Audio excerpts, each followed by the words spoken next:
Boletus badius, plus communément appelé petit B.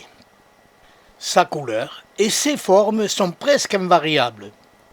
Il est de taille moyenne, de 6 à 12 cm, toujours bien formé et peu désiré par les limaces et autres prédateurs. La couleur du chapeau et celle du pied est peu variable. Il prospère surtout dans les bois de conifères.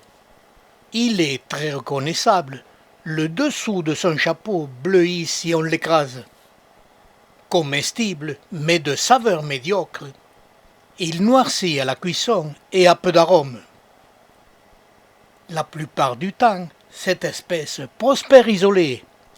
Les voir en couple est assez courant. Quand la saison est bonne, les couples deviennent plus nombreux.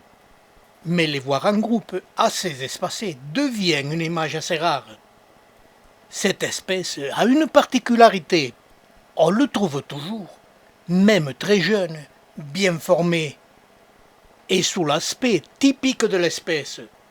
On ne les voit jamais, comme sur cette image de Bolet et d'Ulysse, en groupe compact, ou à leur naissance plus ou moins blanchâtre.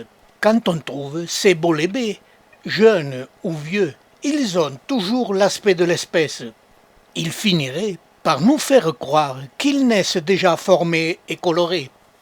Et un jour, la chance m'a souri, j'ai pu admirer et faire des images exceptionnelles de cette espèce, se développant en groupe compact, ce qui est rare, mais la preuve qu'ils naissent eux aussi d'un blanc immaculé.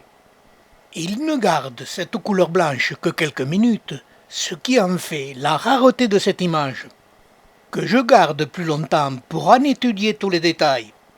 Cette espèce, appelée Bolet petit B, sous les pluies incessantes, devient gluant. Il se décolore en vieillissant.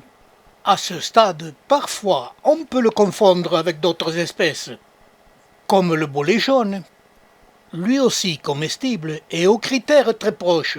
Ce n'est pas grave de les confondre, ces petits baies, jeunes, sont peu savoureux, et en vieillissant, ils le sont encore moins.